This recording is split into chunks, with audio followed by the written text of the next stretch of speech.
I got 3 or 4 layers on, and any bit of exposed skin, it's like getting a bee sting. It's so cold.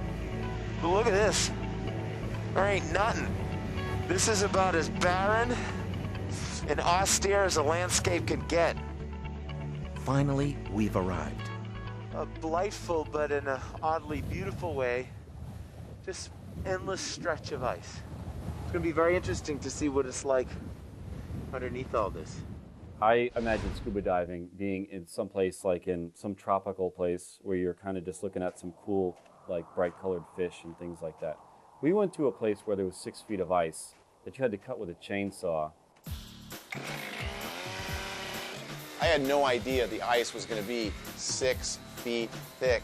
That's 6 feet thick of ice. I'm 6 feet tall, so as tall as I am, that's how much ice we have to get through. Look at that. It's a nice pizza pie.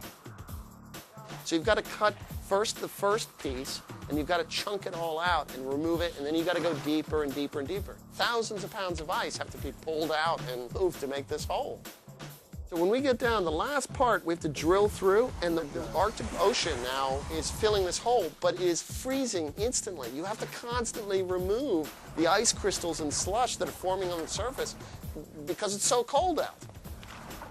When I was looking at the hole that they cut in the ice with like slushy ice water on top of it, 2 of my best friends are going to be jumping in there, and I know it would be fun for them, but I was still worried because it was freezing out there. Push, Mrs. Evans, push. Oh, it's a boy. Before I got in my unescapable wetsuit, I made sure I had a couple of espressos and some beans, black bean salad. Some black bean salad.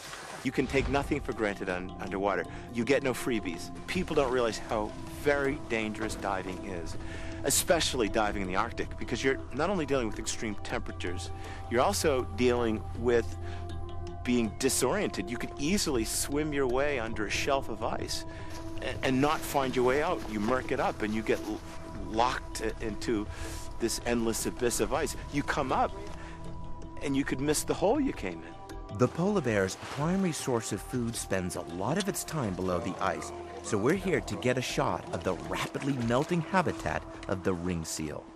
I can't think of anything more physically painful or treacherous than diving in Arctic seawater. The temperature in the air is around 5 degrees Fahrenheit. This water is so cold, it's actually crystallizing, getting ice crystals. Physically, it's incredibly painful, but it's part of telling the big picture, the big story. Oh. Glenn took the camera and dove under the water and went down to the bottom and waited for Jeff to come in. It shocks you. It's like someone just slapped you in the face with a pin cushion. Jeff got in the water after Glenn, and he was having problems with his equipment. He couldn't get the mouthpiece to work properly. We had mechanical issues on the surface, and you know, time really goes by very slowly there because you're feeling every miserable, painful second pass. Apparently my air valve was malfunctioning because of the extreme cold, so I had to get out. Glenn is down there holding a camera, staring up at Jeff, who's supposed to come down. And the problem is that Glenn isn't moving. And when you're not moving, and you're in 27-degree water, you're freezing. So he has to come up. How is it, dude? It's the best, dude. Glenn, let me see it. Here. Glenn comes up. I was really nervous because I could see that he's not doing well. Oh, I'm cold. My fingers are freezing cold, man. Ooh, they're just frozen. Go ahead and They get your hurt really bad. It's clear that Glenn is having some serious problems. In fact, I almost think he may be actually going into shock. Let's get you inside and we'll take the rest of them off. I am concerned that Glenn is going to get hypothermia. We're going to have a serious problem on our hands. The fingers and my toes are burning. Glenn? Oh, this hurts bad. Glenn's come up from the water. He's not doing well. We've gotten his gear off. We've gotten him into the tent to try to warm him up. What happened? Why are they so cold? Because he just sat there and just slowly. Oh, this hurts bad. Oh my God, dude. Thing is if we have an emergency out here, we just don't pick up the phone, dial 911. We are on our own. I need to open the lights a little bit. Okay. Ah, man. I've been working with Glenn for over 10 years, and in all my time with him, I've never seen him in this kind of condition. This ice diving, man. It's no joke. That was a pretty scary thing to see, like, my best friend, you know, go through. When I came up out of that water, that was one of the toughest things I had ever experienced in my whole life.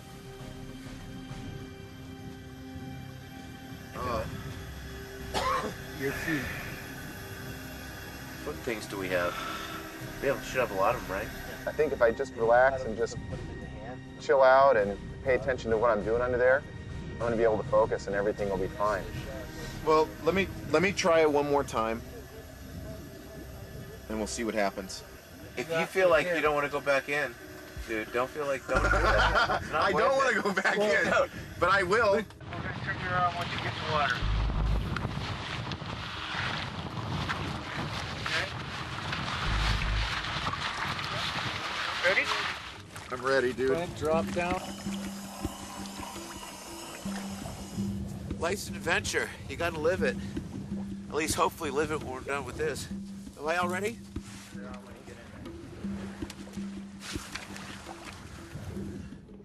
Breaking through the surface of the Arctic ice, we enter the rarely visited world of the seal, the prey of the polar bear. It's truly breathtaking. First, you go under the ice and you're like, wow. You're just trying to accept the fact that you're under this environment that can't support any life, so it seems. And then, sure enough, you see things moving around under there. I mean, that's a pretty incredible feeling. These unique marine life forms, like the isopod, the Arctic cod, and the krill, inhabit these frigid Arctic waters. As the Arctic ice continues to melt due to climate change, it will endanger the survival of the ring seal that feeds off these creatures. And as we survey this amazing underwater landscape, we are reminded of how sensitive this ecosystem is, how easily disturbed these creatures are from climate change.